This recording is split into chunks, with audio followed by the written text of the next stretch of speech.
Halo, saya Dr. Leo. Selamat datang di channel Malpractice Makes Perfect, channel tentang ilmu hitam dunia kedokteran.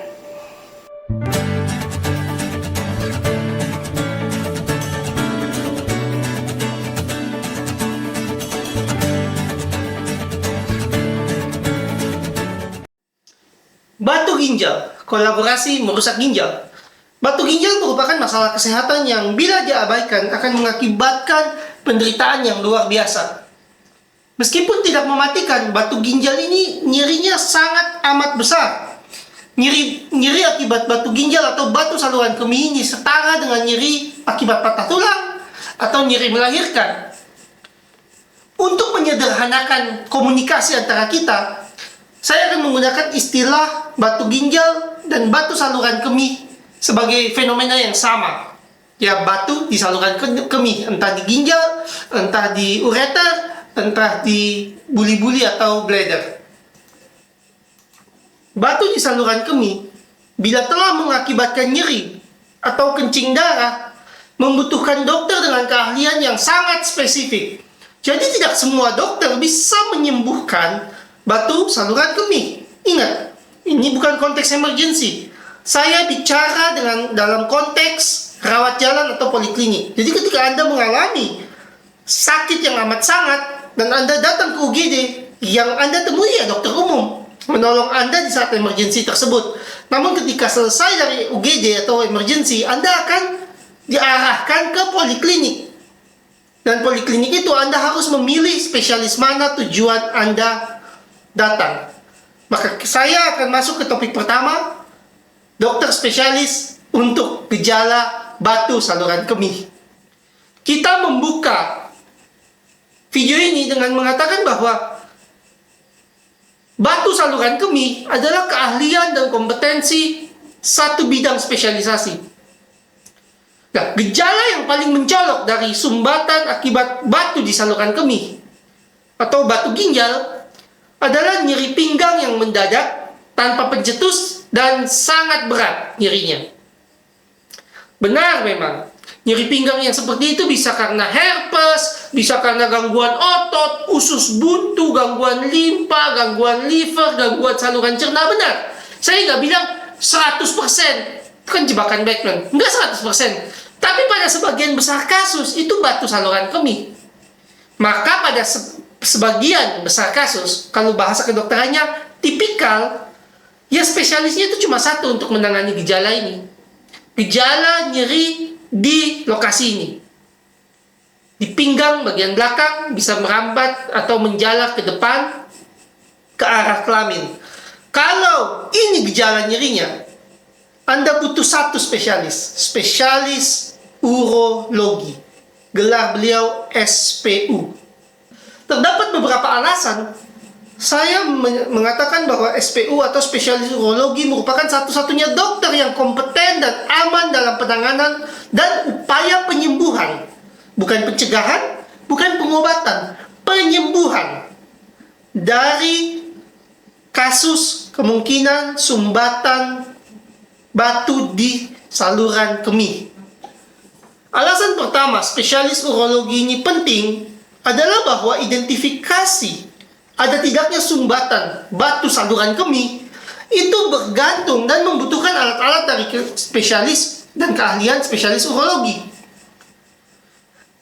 Meskipun CT scan adalah alat yang paling akurat untuk menentukan ada tidaknya batu, pada beberapa kasus sumbatan saluran kemih akibat batu, dibutuhkan pemeriksaan seperti urografi atau retrograde pilogram, yang pemeriksaan ini berada di dalam kompetensi dan keahlian spesialis urologi semata. Bahkan jika beliau ragu dengan fungsi ginjal, bisa dikerjakan pemeriksaan MEC 3. Alasan kedua memilih spesialis urologi adalah karena terapi bergantung pada jenis dan ukuran batu yang teridentifikasi. Jadi ketika kita tahu ada batu yang memutuskan perlu dan tidaknya operasi, tentu saja dokter yang melakukan pembedahan, dokter bedah, dalam hal ini urologi, Dan tidak etis buat saya atau siapapun yang tidak punya pelatihan di bidang bedah, terutama bedah saluran kemih, untuk mengatakan kepada pasien bahwa ini nggak perlu dioperasi atau ini harus dioperasi. Orang bukan kita yang mengerjakan. Dan kita tidak punya kompetensi untuk itu. Dan lebih celaka kalau kita menyampaikan itu, menyampaikan perlu tidaknya operasi tanpa bukti. Tanpa bukti ukuran batu, tanpa bukti keberadaan batu. Sangat berbahaya. Karena itu, selalu kita kembalikan kasus ini kepada spesialis urologi. Alasan ketiga, mencari batu, terutama kalau menggunakan USG, itu membutuhkan pengalaman dan keahlian spesialis urologi. USG itu penggunaannya sangat amat bergantung pada pengalaman dan kemampuan dan keahlian dari operatornya, dari orang yang megang USG-nya. Dan siapa lagi yang lebih ahli nyari batu di saluran kemih? Siapa lagi yang lebih pengalaman mencari batu di saluran kemih kalau bukan spesialis urologi? Karena kan beliau selama pendidikan berurusannya dengan identifikasi batu pada saluran kemih. Dan ini penting karena USG sendiri meskipun sudah dipegang oleh super ahli akan sangat sulit mengidentifikasi batu kalau jarak batu dari ginjal jauh, jarak batu dari buli-buli jauh. Dan akan turun akurasi USG ini sebanyak 30% kalau seumpamanya pasien kurang minum.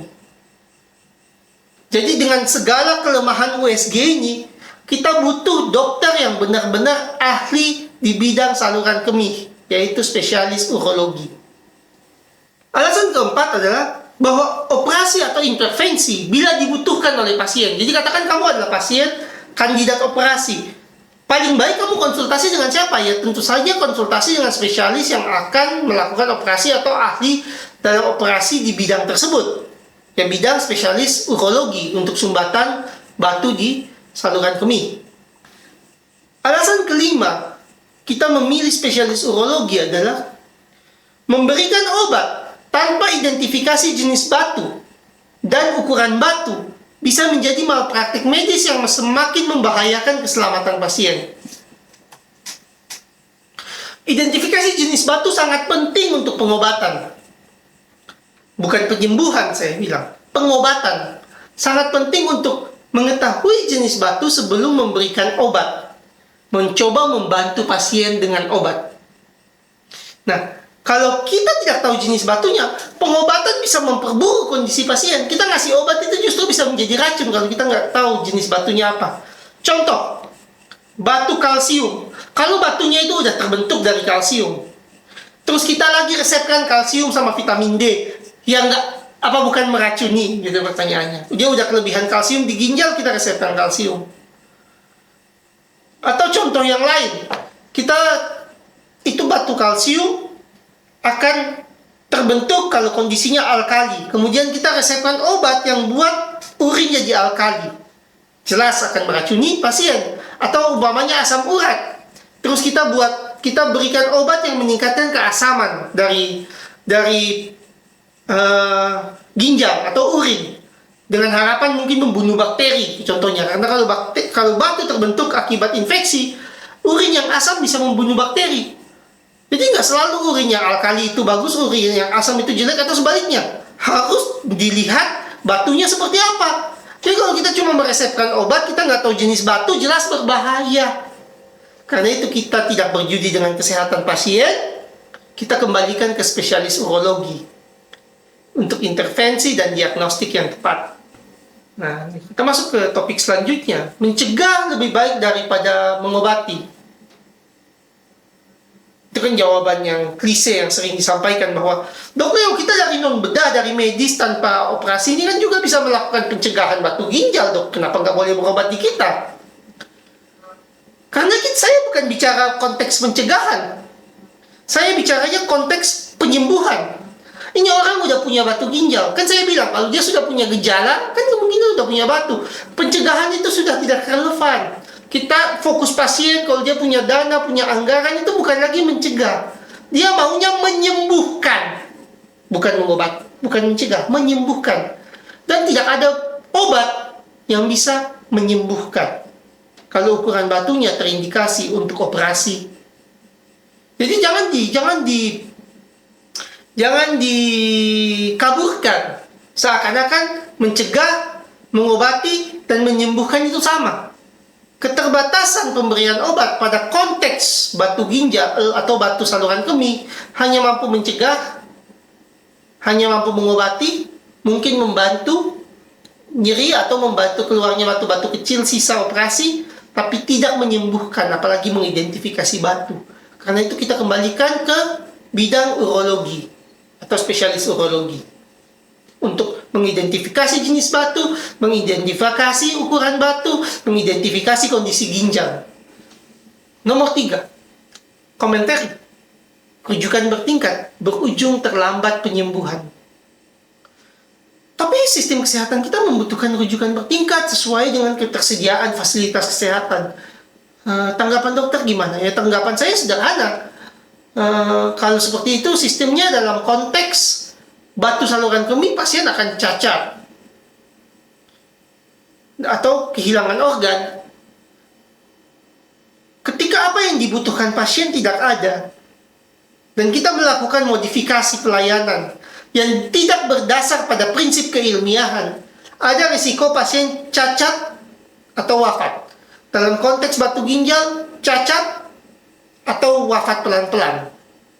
Berkurang ekspektasi hidupnya. Ketika batu menyumbat saluran kemih, tekanan air naik ke ginjal. Ya jelas ya, ini ada saringan, terus ada air turun, dilewat pipa, terus pipanya tersumbat. Pasti airnya naik, balik ke ginjal. Apa akibatnya? Ginjalnya bengkak. Kita kenal dengan nama hidronefrosis. Nah, fenomena ini jelaslah mengancam fungsi ginjal, jelaslah mengancam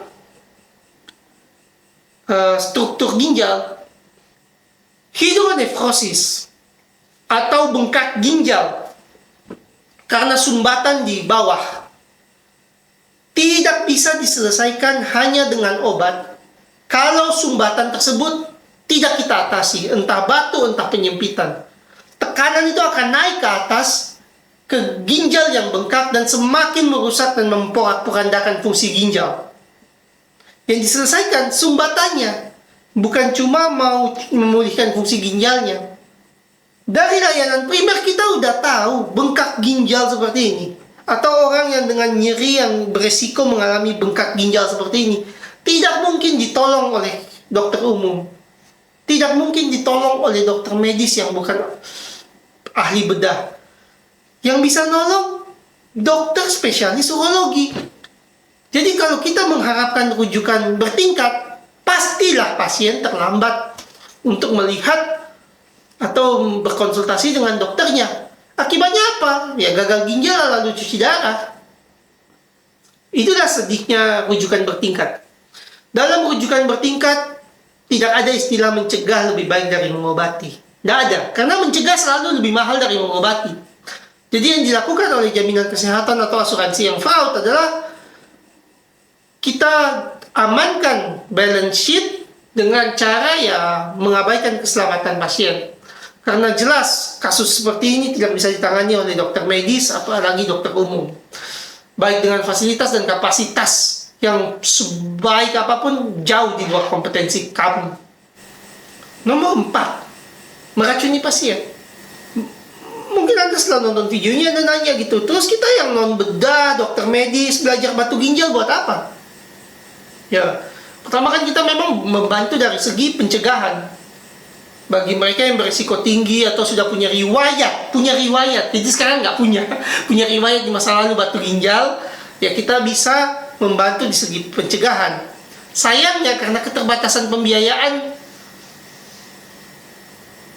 dan fasilitas, manfaat lain dari belajar tentang batu ginjal buat dokter yang bukan spesialis bedah, bukan spesialis dokter umum seperti saya, adalah untuk mengedukasi masyarakat bahwa spesialis urologi itu penting. Dan pengetahuan tentang batu ginjal ini bisa kita pakai untuk mengidentifikasi malpraktek medis pada pasien yang punya kecurigaan batu saluran kemih. tidak harus konfirmasi, karena bayangkan kamu curiga seseorang keracunan zat X, terus kamu tambahin lagi zat X kepada obatnya dia, itu bukannya meracuni. Jadi untuk mengatakan suatu malpraktik medis dalam konteks ini, kita cukup curiga. Kamu tahu kamu nggak bisa nolong, kenapa kamu malah mempertaruhkan kesehatan klienmu, istilahnya seperti itu.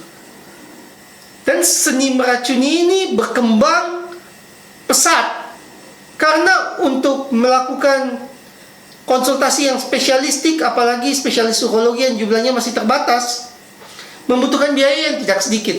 Dan jaminan kesehatan akan mendorong dokter non bedah untuk mengambil kasus sumbatan saluran kemih. Dan akibatnya ya sederhana, terjadi pengobatan yang tidak seharusnya yang mengakibatkan kerugian pada pasien. Seni meracuni pasien satu dari poliklinik menggunakan NSAID. Nah ini fatal ya. Lagi bukan di UGD layanan yang saya bicarakan, tapi di poliklinik, di mana pasien sudah menerima dosis NSAID yang tinggi di UGD, kemudian dia pulang istirahat, besoknya dia datang ke poliklinik, justru dipulangkan lagi dengan NSAID. Nah ini berbahaya karena NSAID merusak ginjal pada dosis tinggi dan merusak ginjal kalau digunakan jangka panjang. Jadi bayangkan, pasien datang, sudah ada kemungkinan dia punya batu ginjal atau kerusakan ginjal akibat gangguan struktur. Ada batu di sana mungkin, ada penyempitan di sana, dia kesakitan, dia datang, ada kemungkinan ginjalnya rusak, dokternya malah kasih obat yang merusak ginjal.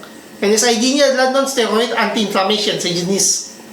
Diclofenac, ibuprofen, naproxen, ketorolac, dexketoprofen, asam mefenamat, ya sejenis itu, semua itu merusak ginjal. Nggak boleh dikasih jangka panjang sama pasien yang mengalami risiko gangguan ginjal. Itu udah logika akal sehatnya udah hilang pada malpraktik nomor 1 ini, seni meracuni pasien nomor 1 ini. Nah, dalam konteks poliklinik, karena ini akan digunakan di UGD, karena memang untuk jangka pendek. Harapan dokter UGD adalah selesai saya kasih NSAID jangka pendek ini, pasien membaik di poliklinik, dia bisa diatasi masalahnya, bukan dipulangkan lagi dengan NSAID yang justru balik merusak ginjal. Seni meracuni pasien nomor 2, suplementasi kalsium dan vitamin D. Seiring bertambah usia, risiko batu ginjal dan batu saluran kemih itu bertambah. Nah kalau pada pasien wanita yang makin lansia, ya jelas tulangnya makin keropos atau kita kenal dengan osteoporosis setelah menopause. Nah, namun karena jaminan kesehatannya fraud atau asuransinya fraud, melakukan deal di belakang, si lansia ini justru disuruh minum kalsium dan vitamin D. Dari sudut pandang endokrin, ilmu hormon, dan sudut pandang urologi, ini kayaknya meracuni pasien. Pasien osteoporosis itu mengalami kebocoran kalsium dari tulang ke darah. Apa akibatnya? Darahnya itu banyak kalsium. Akibatnya apa? Ginjalnya itu banyak kalsium. Nah, si dokter Leo yang jenius ini ngasih lagi pasien yang kayak gitu kalsium. Apa akibatnya? Kalsium di darahnya tambah banyak kan? Tapi kurang jahat dokter Leo tuh. Ini jenius yang super jenius. Dia kasih lagi vitamin D. Apa akibatnya? Penyerapan kalsium yang tadi dia jual itu naik dari 10% menjadi 30-40%. Lebih banyak lagi kalsium masuk darah. Akibat akhirnya apa? Lebih banyak lagi kalsium lewat ginjal. Dan terbentuklah batu ginjal. Itu kan sudah kayak jaminan akhirnya kan? Ibarat rumahmu kebanjiran, kamu mintai orang tolong malah makin disiram air. Ya makin parah. Pada kondisi akhir ya ginjal akan membatu. Seni meracuni nomor 3, manipulasi pH urin, keasaman urin, dan suplementasi tanpa mengetahui jenis batu. Jadi terdapat beberapa cara menyalahgunakan ilmu non bedah pada kasus bedah. Ini kan sumbatan saluran kemih, ini jelas kasus bedah karena nggak ada obatnya dan perlu dibedah sesegera mungkin. kalau ada indikasi bedah. Tapi ada juga yang bersikeras coba pakai obat dulu dok. Ya ini berbahaya.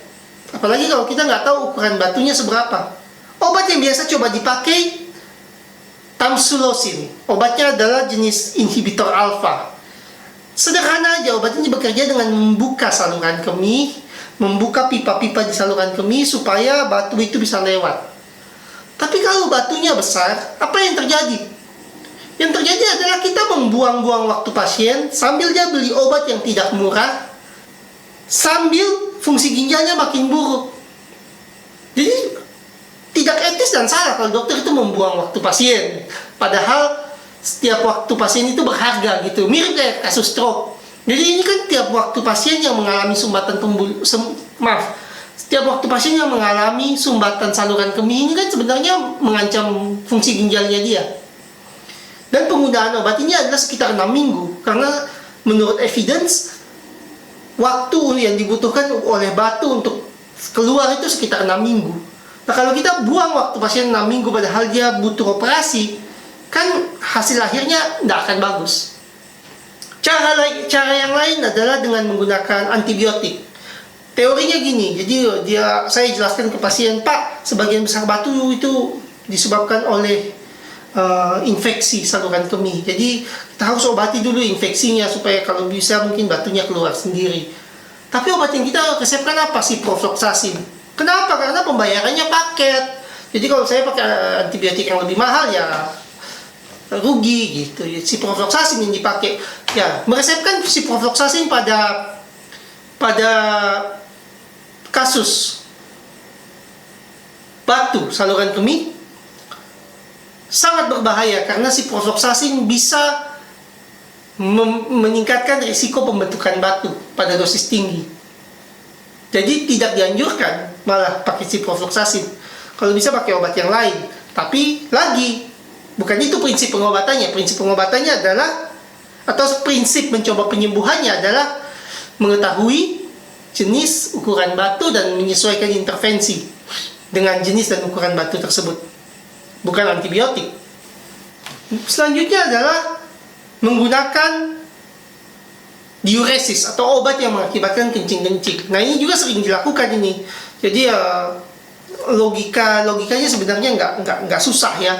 Ini pasien ada sumbatan di saluran kencingnya. Ya buat dia kencing aja. Siapa tahu kalau kita buat dia alirannya deras di sana, batunya bisa lolos.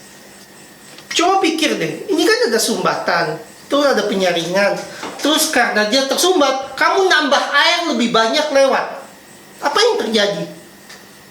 Ya makin bengkak itu, ya makin stres dia, karena dia disuruh nyaring lebih banyak, padahal dia sendiri lagi rusak. Itu alasan teori pertama bahwa ini tidak bijaksana menggunakan diuresis atau obat yang bikin kencing-kencing pada pasien yang kita tidak ketahui ukuran batu dan jenis batu yang menyumbat. Kemudian alasan yang kedua adalah fungsi ginjal satunya kan masih bagus tuh. Nah kalau kita pakai obat yang diuresis ini, pasiennya akan tetap kencing-kencing. Nah pasien yang kencing-kencing ini akan meningkatkan risiko dehidrasi, kurang cairan dia, karena kita kasih obat yang bikin dia kencing-kencing. Kalau dia kurang cairan, ginjal satunya juga terancam, ginjal yang lagi terancam makin terancam, karena kurang air yang masuk ke ginjalnya dia karena dehidrasi akibat obat yang kita berikan. Jadi penggunaan ilmu yang kayak gini berbahaya. Modifikasi tapi maunya nolong malah meracuni pasien.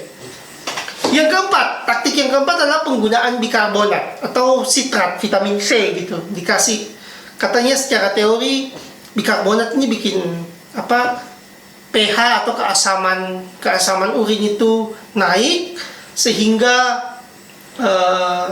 kemungkinan terbentuknya batu makin kecil. Iya kalau batunya itu batu asam urat.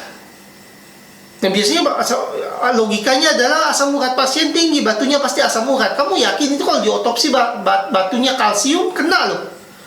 Karena logikamu nggak nyambung. Hanya karena asam uratnya tinggi belum tentu yang terbentuk itu asam urat. Ya memang harus tahu itu batunya batu apa. Karena ketika tindakan kita bisa memperburuk kondisi pasien, sebaiknya tindakan itu tidak dilakukan kalau kita nggak ada bukti. Nah, Penggunaan bikarbonat ini bahaya kalau batunya batu kalsium, yang makin terbentuk dia. Karena kalsium itu kalau pH sudah di atas 6, urinnya alkali, risiko terbentuknya makin bagus. Sama juga dengan memberikan sitrat. Sitrat memang secara teori bisa meningkatkan pencegahan batu saluran kemih. Tapi apa, batunya ini terbentuk karena kekurangan sitrat. Kalau sitratnya udah cukup, kita kasihkan jadinya percuma. Belum kalau sitrat atau vitamin C yang kita berikan atau potasium sitrat yang kita berikan ini justru menurunkan keasaman urin. Yang kalau batunya itu sejenis batu asam urat, bisa memperburuk. Pesan saya sederhana, kita nggak bisa memodifikasi sesuatu kalau kita nggak tahu targetnya apa. Kita nggak bisa mengobati, memberikan obat kalau kita nggak tahu itu batu apa, ukurannya berapa, tujuan ngasih obat itu apa. Nah, ini kita kembalikan ke spesialis urologi supaya beliau bisa dengan keahliannya menentukan jenis batu, menentukan ukuran batu, menentukan intervensi. Bukan kita yang terus ngasih obat gitu aja sampai gagal ginjal, kan enggak. Nah, ini penting karena memang balik ke pesan saya di awal bahwa memang ini kasus bedah. Tidak bisa ditangani hanya dengan obat. Seni meracuni nomor 4, banyak minum. Nah, ini kan tidak disangkal bahwa banyak minum itu dapat mencegah pembentukan batu. Jadi kalau kita bisa memproduksi urin lebih dari 2 liter sehari, dikatakan risiko batu terbentuk itu turun.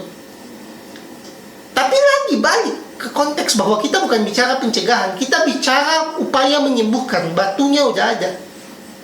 Ya kalau kita tambah jumlah airnya yang kita minum, sedangkan ginjal kita lagi stres, mirip seperti kasus memberikan obat yang membuat orang terkencing-kencing.